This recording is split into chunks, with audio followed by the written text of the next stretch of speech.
Radioactif, le podcast de l'Andra.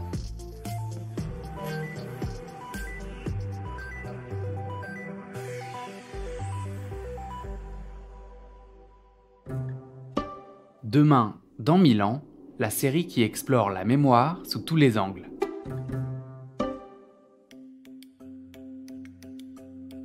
Dans cet épisode, je m'intéresse à l'archéologie. Les archéologues qui fouillent le passé peuvent-ils nous éclairer sur le présent et sur l'avenir ? Pour répondre à cette question, j'ai rencontré Gloria Fernandez qui est archéologue et Vincent Olive qui est géoarchéologue. Gloria commencera par nous présenter sa discipline et dresser des ponts entre l'étude des déchets et la gestion de la mémoire. Ensuite, Vincent Olive nous parlera des recherches qu'il a menées pour le projet CIGEO.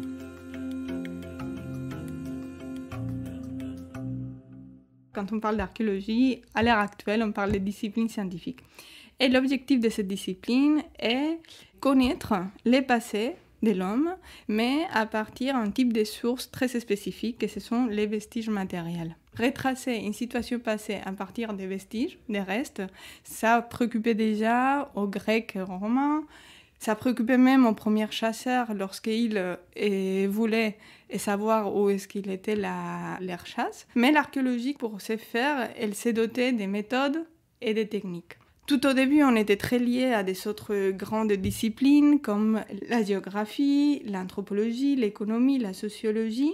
Mais petit à petit, du fait de la particularité de l'archéologie et des types de sources qu'elle emploie, elle a commencé à devenir une science vraiment autonome. Contrairement à l'histoire qui avait soin des textes, l'archéologie va pouvoir s'occuper de toute la période où il n'y a pas eu d'écriture. Mais il faut quand même aussi dire qu'on peut faire évidemment de l'archéologie quand il y a de l'écriture, parce qu'elle va nous apporter des informations, des connaissances différentes et à ce qui apportent les textes écrits. J'ai un autre archétype de l'archéologue en tête. On dit souvent que vous avez la tête dans les déchets et que vraiment l'archéologie, c'est fouiller les poubelles. Est-ce que c'est une vérité ou est-ce que c'est un stéréotype ? Bah non, tout à fait, c'est bien vrai. Et on fouille des poubelles. Et en fait, je voudrais bien faire l'image. Les archéologues, en fait, nous nous intéressons à la poubelle parce que tout ce qu'on met de côté, tout ce qu'on, par exemple, on méprise dans l'actualité, on laisse et on oublie, peut être une source d'information très, très importante. Et alors, du coup, qu'est-ce qu'elles disent ? Qu'est-ce qu'elles disent de nous, les poubelles ? Qu'est-ce qu'on retrouve, en fait ? Quand on commençait à faire ces études sur les poubelles, on s'intéressait à qu'est-ce qu'il consomme l'homme, que produit l'homme aussi. Parce que ce qu'il va jeter, c'est ce qu'il consomme, c'est ce qu'il produit. Et maintenant, les points de vue ont changé un petit peu et on commence les recherches archéologiques sur des dépôts et des poubelles vont chercher à comprendre aussi qu'est-ce qu'il jette l'homme, qu'est-ce qu'il ne veut pas, et aussi comment est-ce qu'il gère les déchets. Et donc ça, justement, on voit qu'il y a un changement très important dès qu'il commence la sédentarisation de l'homme. Donc seulement à partir du néolithique, il y aura une gestion et une préoccupation spéciale pour la poubelle. Après cette introduction à l'archéologie, j'interroge Gloria sur les enseignements que l'on peut tirer des anciennes civilisations. Comment ces sociétés s'organisaient-elles pour transmettre leur mémoire collective ? La mémoire, c'est l'opposé du déchet dont on parlait tout à l'heure. Donc la mémoire, c'est quelque chose qu'on veut garder, qu'on veut conserver et même récupérer parfois. Et quand on parle de mémoire collective, c'est parce que cette mémoire est partagée par une petite communauté, soit une grande civilisation. Les efforts de conserver, de garder cette mémoire qui peut appartenir à un groupe, est bien par un événement passé réel ou même par rapport à des mythes. Donc là, il y a des efforts qui se sont faits depuis les débuts des civilisations. Des efforts, par exemple, qui reposent surtout sur la tradition orale, comme par exemple les chants, et les poèmes, les récits. Mais une fois que l'écriture va apparaître, il va prendre évidemment la relève. Mais entre ces deux, entre l'oralité et l'écriture, l'archéologie peut aussi distinguer notre effort de garder cette mémoire qui est fait à partir de la matière. Et je parle des monuments concrètement. Ce sont les monuments les mots monument qui viennent du latin monere, qui veut dire avertir, rappeler, sont faits justement pour essayer de susciter une émotion, d'ébranler l'émotion de cette communauté autour d'une mémoire. Et c'est de cette manière qu'ils vont la garder à partir de cette émotion qui est suscitée par ces grandes constructions, normalement faites des matériaux non périssables, des matériaux comme la pierre.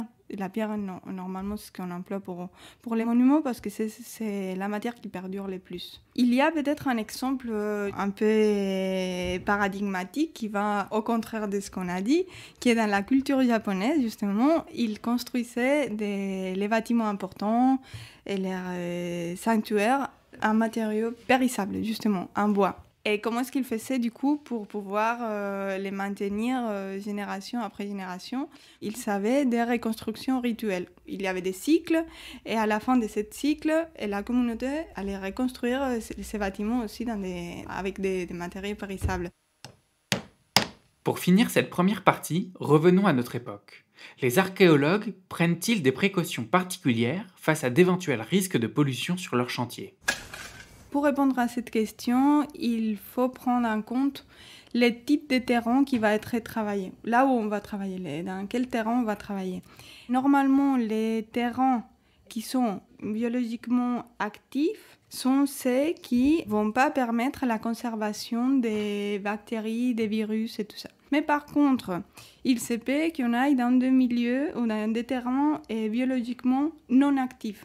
Et les non-actifs, ce sont les terrains froids qui permettent la conservation de ces virus, de ces bactéries. Et là, je parle par exemple des terrains, des permafrost qui ont été congelés. Ils ont permis justement la conservation de ces bactéries, ces virus.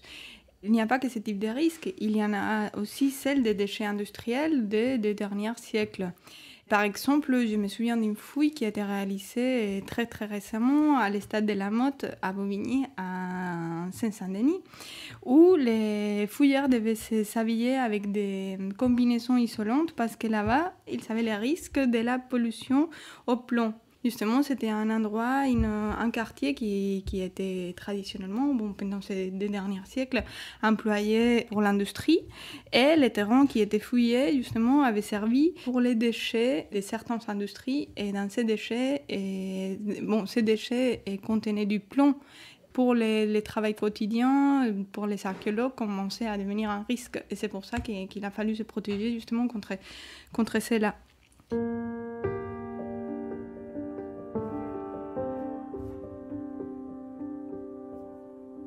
Maintenant que j'en sais un peu plus sur l'archéologie, je me demande ce que cette discipline peut concrètement apporter à un projet comme Cigéo. Vincent travaille dans l'archéologie du paysage. C'est un domaine de recherche qui lie l'archéologie à d'autres sciences de la Terre. Pour préciser ce terme d'archéologie du paysage, il faut comprendre que on s'appuie sur des résultats scientifiques qui sont apportés à la fois par l'archéologie, par la géomorphologie et par la géoarchéologie, qui sont donc des disciplines complémentaires qui permettent d'aborder les problématiques de paysage au cours de différentes échelles de temps. Depuis le temps très long, de plusieurs millions d'années, jusqu'au temps très proche de quelques millénaires. Alors la géomorphologie, c'est l'étude et l'analyse des paysages dans leurs composantes naturelles, liées à la nature géologique des terrains, et à l'évolution des climats. Cette discipline s'intéresse donc à l'évolution des reliefs et à la fabrication des reliefs au cours du temps. Et elle tient compte également de l'action de l'homme sur différentes formes de ces reliefs. La géoarchéologie, c'est une autre discipline qui s'intéresse aux interactions entre l'environnement et l'occupation humaine, particulièrement donc des sociétés anciennes, qui vont connaître des conditions d'implantation et qui vont modifier ou être influencés par des conditions naturelles pour se développer. Et concrètement, donc, dans les études que vous avez menées, qu'est-ce qu'on cherche à trouver? C'est-à-dire qu'on cherche à comprendre si le passage humain a un impact durable sur le paysage? On a pu établir un référentiel pour évaluer le taux de préservation en fonction des types de vestiges qui peuvent être laissés par l'action du stockage de Cigéo. Par exemple, la création des bâtiments liés à l'activité du centre de stockage, on peut raisonnablement penser que leur durée de vie sera pas supérieure aux vestiges qu'on observe en archéologie. D'après les scénarios climatiques qui ont été modélisés, on sait qu'il va y avoir une ablation pour les dizaines de milliers d'années ou les centaines de milliers d'années qui viennent, une ablation, donc une érosion verticale du plateau assez importante qui permet d'anticiper une non-préservation des vestiges, sauf des puits et des descendries qui sont les seules structures anthropiques qui pourront être préservées à long terme puisqu'elles sont en profondeur. En fait, elles vont s'éroder à la même vitesse que le sol. Exactement. On sait que on aura jusqu'à 50 mètres d'ablation pour les 500 000 prochaines années si notre scénario climatique est orienté vers un climat méditerranéen. On a également proposé, pour aborder la solution d'un marquage intentionnel du site CIGEO pour les archéologues du futur, on a proposé que ces descendries et ces puits soient comblés aussi avec un matériau particulier, et notamment avec des marqueurs artificiels ou naturels, mais qui seraient anomaliques, afin de semer des indices qui soient disponibles et compréhensibles pour les sociétés du futur. C'est très important ça, parce que dans la réflexion sur la mémoire des sites de stockage qui peuvent se faire dans le monde entier, il y a beaucoup de solutions qui sont apportées, notamment par des artistes ou par des scientifiques, sur, par exemple, la création d'un monument ou d'un monolithe ou d'un marquage en surface. Or, nous, tous les travaux qu'on a pu analyser et tous les résultats qu'on a compulsés sur cette analyse de géoprospective nous permettent d'affirmer qu'il n'y aura aucune mémoire à long terme si le dispositif se fait en surface. Si rien de ce que l'on va laisser en surface ne survivra à l'érosion, il faut donc qu'on enterre les marqueurs de notre présence pour qu'ils réapparaissent au fil des modifications du paysage. Mais comment savoir quels marqueurs laisser ?